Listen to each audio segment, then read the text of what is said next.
तो screw gauge को बहुत ही अच्छे से आपको रिवाइज करके जाना है एग्जाम में, फ्रीक्वेंटली पूछा जाता है। बाकी 2 क्वेश्चंस हैं वो आप खुद से करेंगे, नहीं बनेगा तो नोट्स की हेल्प लेंगे, उसके बाद करेंगे, लेकिन करेंगे आप खुद से।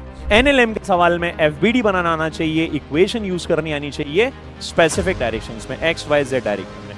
एक और फैक्टर जो फैक्टर्स अफेक्टिंग ग्रेविटेशनल एक्सेलरेशन है, उस पे भी क्वेश्चन बहुत ज्यादा फ्रीक्वेंटली पूछा जाता है। अब आप बोलोगे सर ये तो आधा हो गया, और ये क्वेश्चन आपने क्यों करवाया?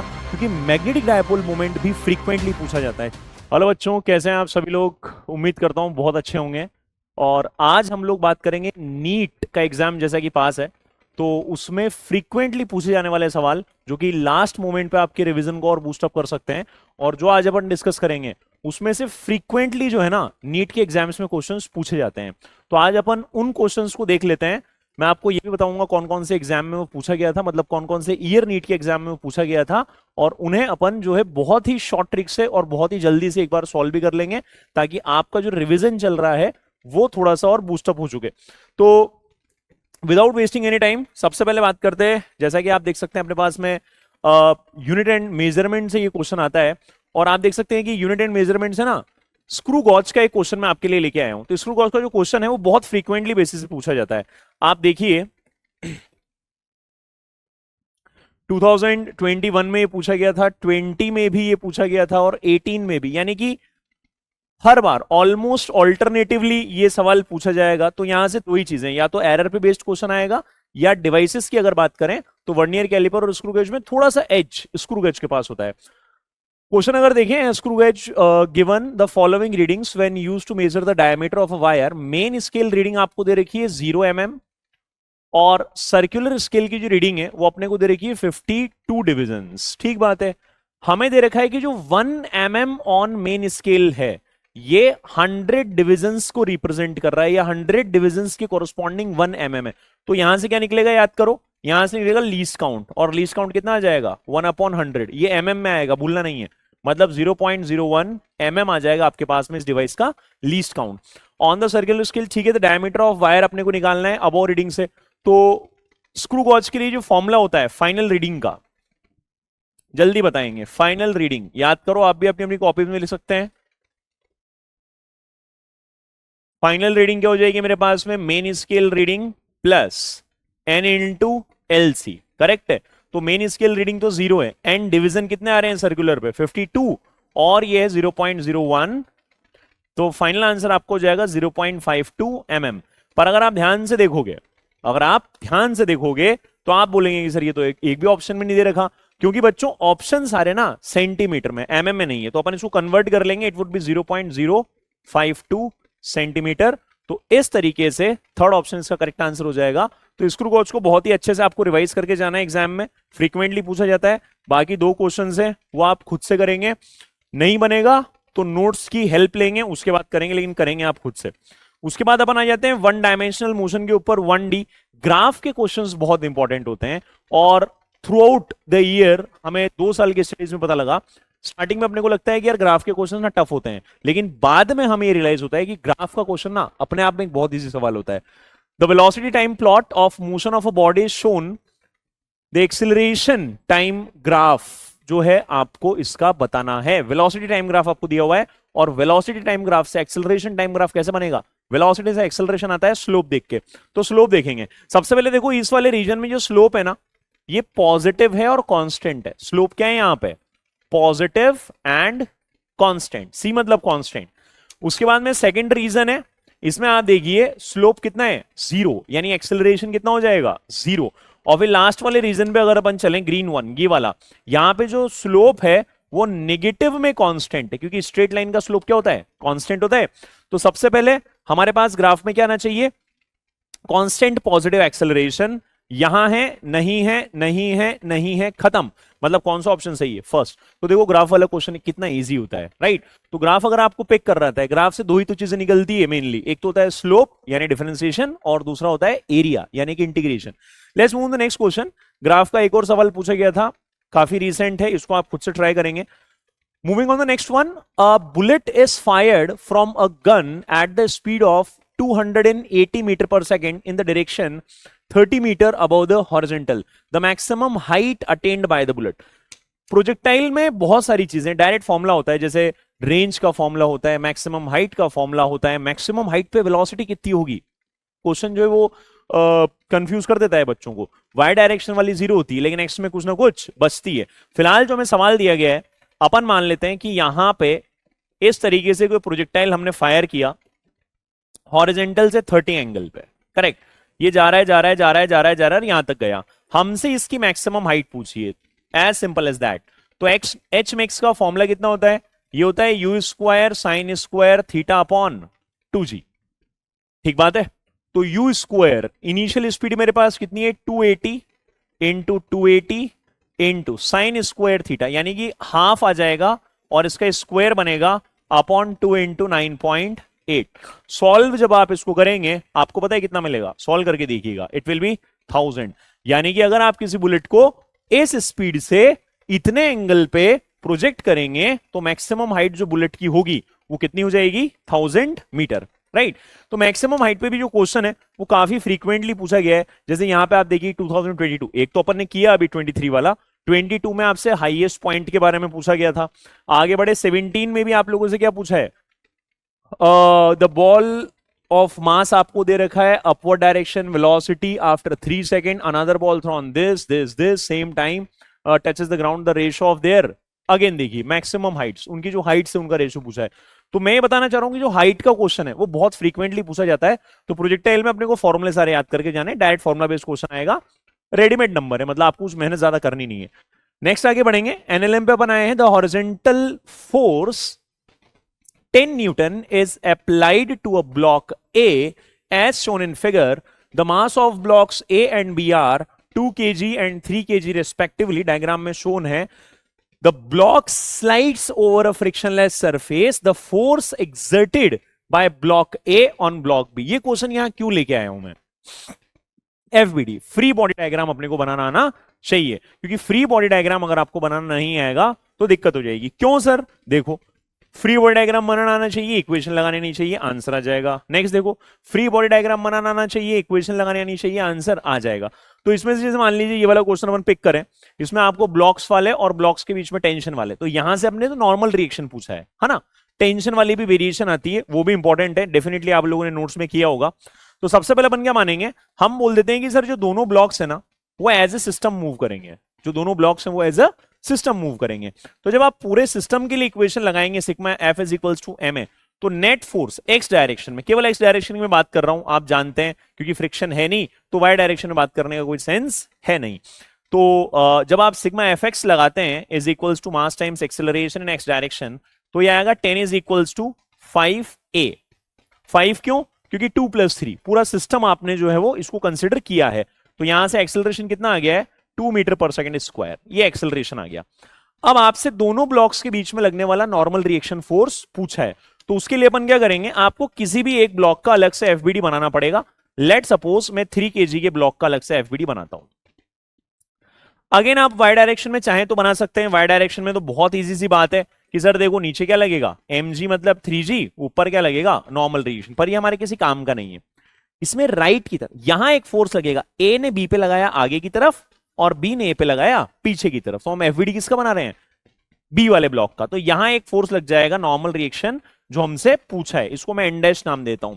अब केवल 3 kg के ब्लॉक के लिए जब आप इक्वेशन लगाएंगे एक्स डायरेक्शन में sigma F is equals to M A, तो n डैश ये तो हमें फाइंड करना है, मास कितना है 3 और एक्सेलरेशन कितना है 2 है, वैल्यू डाल देते हैं है ना, तो कितना आ जाएगा 6 न्यूटन आ जाएगा। तो यहां से मेरे पास में आंसर आता है third option, that is 6 Newton. बहुत इजी है, एनएलएम के सवाल में एफबीडी बनाना आना चाहिए, इक्वेशन यूज करनी आनी चाहिए स्पेसिफिक डायरेक्शंस में, एक्स वाई जेड डायरेक्शन में। तो फ्रीक्वेंटली जो आप देख सकते हैं पूछा गया है, क्वेश्चंस हैं आपके लिए, प्रैक्टिस कर सकते हैं, अपने टॉपिक को और स्ट्रॉन्ग कर सकते हैं, रिवाइज कर सकते हैं कम समय में, ताकि इंपॉर्टेंट क्वेश्चंस अपन कर सकें। उसके बाद में अपन वर्क एनर्जी पावर पे आ जाते हैं। At any instant of time T the displacement of any particle is given by 2t-1, ऐसा ही यूनिट्स में है सब कुछ। Under the influence of force 5 Newton the value of instantaneous power is. Instantaneous power का formula क्या होता है sir, instantaneous power होती है v, बोलो बोलो बोलो बोलो, इंस्टेंटेनियस पावर फॉर्मूला बताइए, याद है? F V power, F V instantaneous power, F V आया कहां से? याद करो, P is equals to D W by D T होता है। Yes sir. W की वैल्यू कितनी होती है? Fs होती है। Yes sir. F कांस्टेंट है, बाहर निकाल लो, ds upon dt। Okay sir. Fv, तो इंस्टेंटेनियस पावर कितना आ गया? Fv। अब देख तुम्हारे पास में क्या है, तुमको फोर्स दे रखा है 5 न्यूटन, क्या नहीं है मेरे पास? मेरे पास वेलोसिटी नहीं है। डिस्प्लेसमेंट दे रखा है, तो डिस्प्लेसमेंट से वेलोसिटी कैसे आएगी? डिफरेंशिएट करके। तो इसका डिफरेंशिएशन कितना आएगा? 2। तो यहां वैल्यू डाल दो। कितना आसान था यार। What answer? 10 वॉट। बहुत इजी है। पावर का क्वेश्चन बहुत फ्रीक्वेंटली पूछा जाता है, आप देख सकते हैं 2024 में पावर पूछा गया, 2023 में भी पावर पूछा गया था, 2022 में भी पावर पूछा गया था, 22, 23, 24 लगातार पावर पूछी जाएगी। तो आप भी पावर के क्वेश्चन कीजिए और अपनी पावर बढ़ाइए। आगे बढ़ते हैं। Two objects of mass 10 kg and 20 kg respectively are connected to the two ends of a rigid rod of length 10 meter with negligible mass. The distance of the center of mass of the system from the 10 kg mass. हमको बोल रहा है कि एक ना 10 metre लंबी massless कोई rod है और इसके दोनों सिरों पे दो मासेस अटैच्ड हैं, एक है 10 kg का और एक है 20 kg का। इस सिस्टम का सेंटर ऑफ मास की लोकेशन या सेंटर ऑफ मास का डिस्टेंस हमसे पूछा है। डिस्टेंस कहां से? 10 kg से, है ना, क्योंकि इधर से कुछ आएगा उधर से कुछ और आएगा। तो मैं सबसे पहले इस तरीके से एक कोऑर्डिनेट सिस्टम हमारे बना देता हूं कि ये एक्स एक्सिस है, ये वाई एक्सिस है। इससे हुआ क्या फायदा? 10 kg के कोऑर्डिनेट आपको पता लग गए 0,0 और 20 के आपको पता लग गए 10,0। अब हम सभी जानते हैं कि सेंटर ऑफ मास, जो टू पार्टिकल सिस्टम का सेंटर ऑफ मास होता है, वो उन दोनों को मिलाने वाली लाइन पर होता है। इसका मतलब ये है कि हमें y कोऑर्डिनेट नहीं निकालना है। सेंटर ऑफ मास जो भी आएगा वो x कोऑर्डिनेट आएगा, y तो 0 आएगा। तो xcm का फॉर्मूला क्या होता है?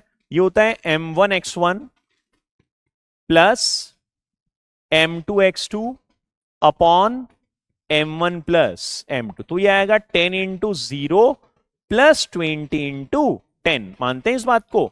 एंड 10 प्लस 20 फॉर्मूले में वैल्यू पुट करिए। 0 प्लस 200 बाय 30 क्या बोलते हो? तो आंसर विल बी 20/3। ये एक्स कोऑर्डिनेट आपको पता लगा है, वाई कोऑर्डिनेट ऑब्वियसली 0 है। तो कोई सेंटर ऑफ मास का कोऑर्डिनेट अगर आपसे पूछ ले COM, it will be what? 20/3, 0।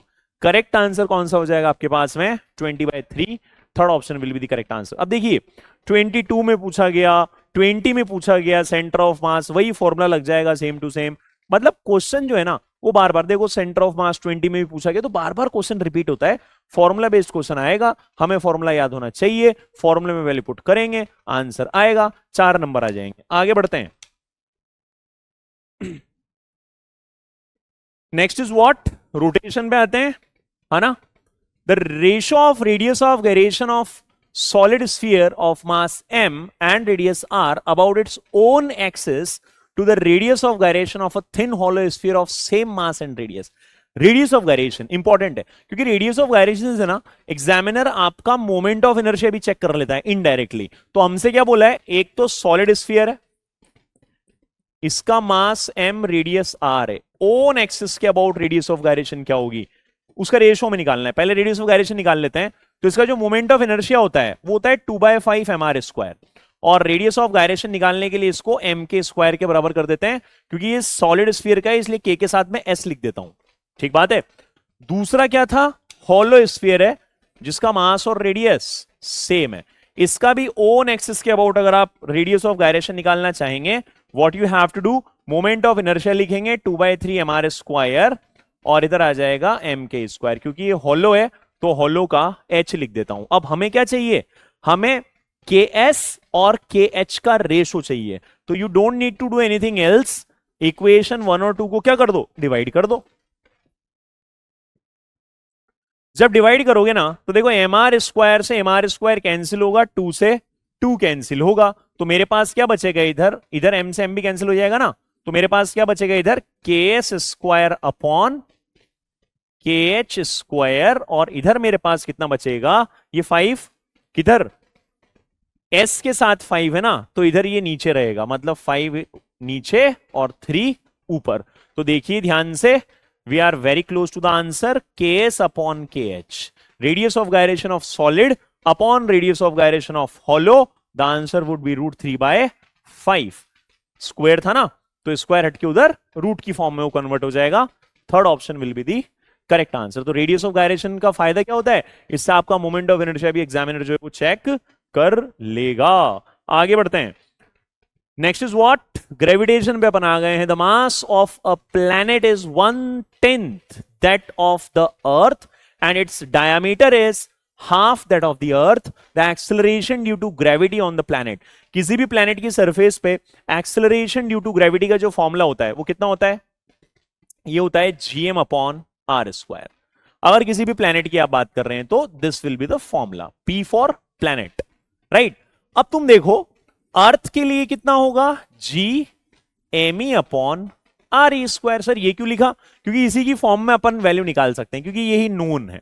अब आप देखिएगा हमें जो इंफॉर्मेशन दी हुई है कि जो मास ऑफ प्लैनेट है ना वो 1/10 of the mass of earth है, राइट।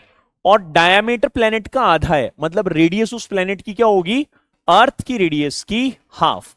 तो radius of planet will be radius of अर्थ का हाफ। ये दोनों वैल्यूज को यहां रख रहे हैं, तो जी एमपी की जगह क्या लिखोगे, ध्यान से देखो, me/10 करेक्ट, और आरपी की जगह क्या लिखोगे, re/2 स्क्वायर है ना, तो यहां बनेगा re² और बाय 4 आएगा, राइट।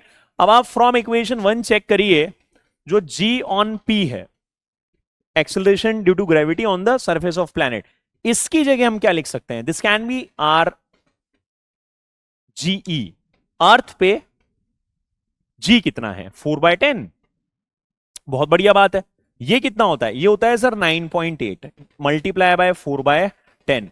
9.8 इंटू 4 कितना होता है, 8 4 जार 32, 3 ऊपर चला जाएगा 39, यानी कि 9.2/10 यानी कि 3.92 मीटर पर सेकेंड स्क्वायर।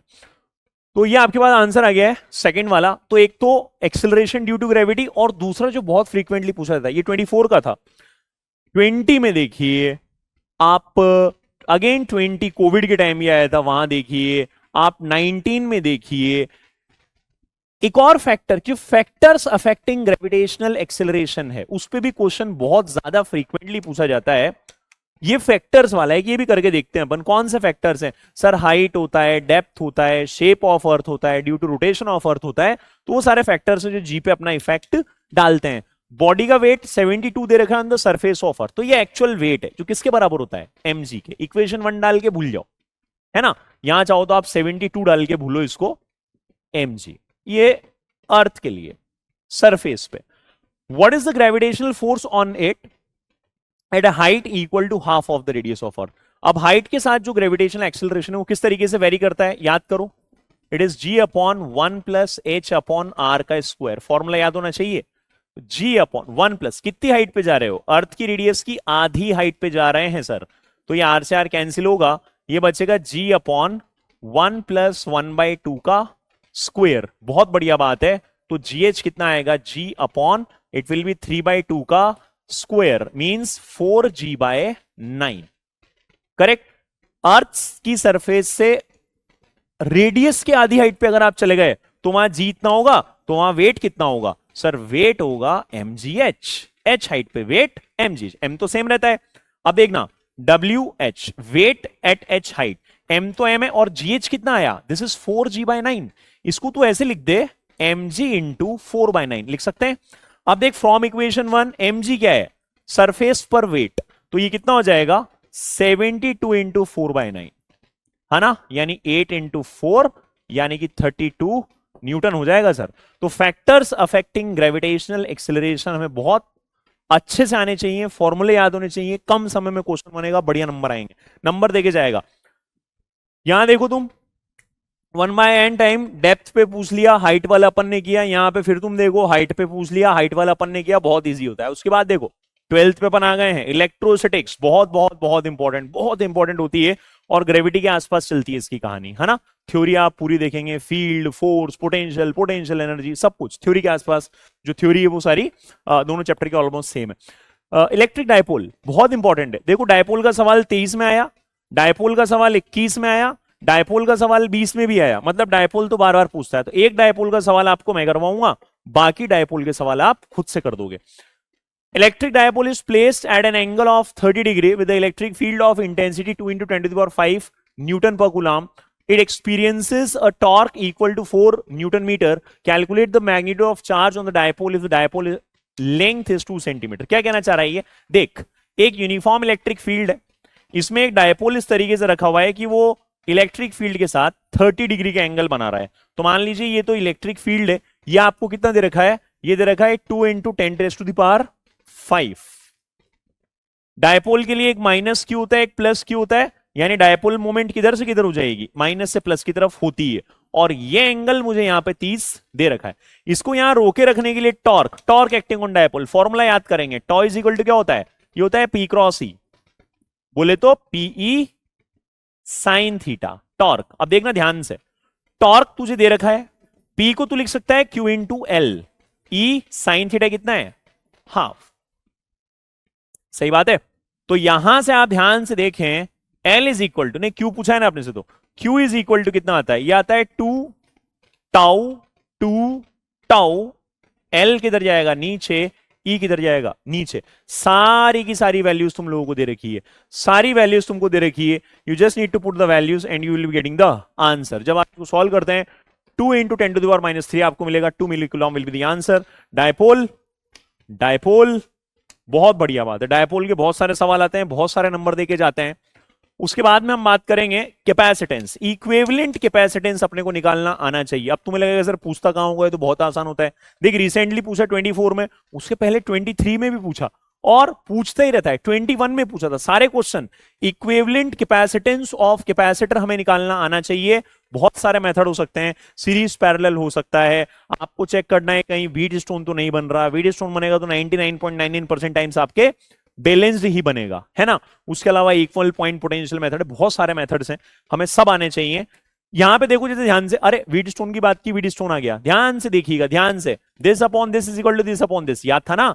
P/Q = R/S ऐसे, मतलब ये बैलेंस व्हीट स्टोन ब्रिज है, मतलब ये यूजलेस है, हटा दो इसको। तो ये दोनों कौन से कॉम्बिनेशन में हो गए? सीरीज। इनका इक्विवेलेंट कितना आएगा? 1 माइक्रोफैरड। ये दोनों कौन से कॉम्बिनेशन में हो गए? सीरीज। इनका इक्विवेलेंट कितना आएगा? 1 माइक्रोफैरड। 1 और 1 कौन से में हो गए? पैरेलल में तो सीधे सीधे जुड़ते हैं, आंसर विल बी 2 माइक्रोफैरड। देख कितना आसान था, बहुत ज्यादा आसान था, बहुत ज्यादा ही आसान था, है ना। करेक्ट है। रिसेंटली पूछा, उसके पहले भी पूछा, उसके पहले भी पूछा, लगातार पूछा। बाकी के 2 क्वेश्चन है वो आपके लिए छोड़ दे रहा हूं, वो आप लोग कर लेंगे, और मुझे पता है आप लोग कर लेंगे। करंट इलेक्ट्रिसिटी पे आते हैं। The terminal voltage of the battery, KVL KCL आना चाहिए। अगर तुझे केवीएल केसीएल आता है तो मोस्ट ऑफ द टाइम्स ये होगा, बहुत हाई चांसेस है कि आप क्वेश्चन बना के आएंगे, राइट। तो यहां पे देखो ध्यान से, ये क्या बोल रहा था? Terminal voltage of the battery whose EMF is 10 volt दे रखा है एंड इंटरनल रेजिस्टेंस 1 ओम दे रखा है, when connected through the external resistance of 4 ohm as shown in the figure. हमें टर्मिनल वोल्टेज निकालना है। तो टर्मिनल वोल्टेज मतलब यहां और यहां का पोटेंशियल डिफरेंस, और यहां और यहां का पोटेंशियल डिफरेंस वही होगा जो यहां और यहां का पोटेंशियल डिफरेंस होगा। अरे हाँ या ना? तो यहां पे देखो तुम, I बराबर कितना आएगा? V/R equivalent. V कितना दे रखा है? ध्यान से देखो 10। R इक्विवेलेंट कितना है? 4 और 1 सीरीज कॉम्बिनेशन में, मतलब 5। तो 2 एम्पियर तो आ गया करंट। अब आप अगर यहां वोल्टेज ड्रॉप निकाल लें इस 4 के अलॉन्ग, तो वोल्टेज ड्रॉप कितना आएगा? IR। I कितना? 2, R कितना? 4, 8 वोल्ट आंसर। इससे आसान तो क्या ही मिलेगा यार, सोच के देखो, इससे आसान क्या ही मिलेगा? कुछ नहीं मिलेगा। ये आना चाहिए अपने को, फ्रीक्वेंटली पूछे जाते हैं। देखो ये भी केवीएल केसीएल से हो जाएगा आपके पास में, ये भी केवीएल केसीएल से, बिना केवीएल केसीएल भी हो जाएगा, डायरेक्ट भी कर सकते हैं इसको, कोई दिक्कत वाली बात नहीं है। आगे बढ़ते हैं। An iron bar of length L has magnetic moment. Magnetic moment यानी कहां पहुंच गए हम? मैग्नेटिज्म एंड मैटर पे पहुंच गए हम। An iron bar of length L has magnetic moment M. It is bent at the middle of its length such that the two arms make an angle 60 with each other. The magnetic moment of new magnet is, ध्यान से देखेंगे यार, एक magnet थी, इसकी length L है, इसकी जो पोल स्ट्रेंथ है उसको M मान लेता हूं, एक प्लस होती है एक माइनस होती है। इसकी जो मैग्नेटिक डायपोल मोमेंट है वो m दे रखी है, और इसका फॉर्मूला क्या होता है, ml, pole strength multiplied by effective length, equation 1। इसको आपने क्या किया, मिड पॉइंट से 60 डिग्री के एंगल पे मोड़ दिया। Now the rod becomes this, okay. यानी कि जो पोल्स हैं वो यहां आ जाएंगे। अब आप खुद सोचो, ये अगर 60 है तो ये डिस्टेंस कितना आएगा सर, जितना ये डिस्टेंस होगा, ये डिस्टेंस कितना l/2, क्योंकि मिड से टर्न किया है, ये भी l/2 होगा ना। अरे भाई इक्विलेटरल ट्राइंगल बनेगा ना। तो अब बता, नया जो मैग्नेटिक डायपोल मोमेंट आएगा वो क्या आएगा, pole strength multiplied by effective length. दोनों के बीच का डिस्टेंस कितना है, l/2। फ्रॉम इक्वेशन 1 वैल्यू डाल दे, ml की जगह क्या लिख सकते हैं, कैपिटल M। तो नया मैग्नेटिक डायपोल मोमेंट क्या आएगा, कैपिटल M/2।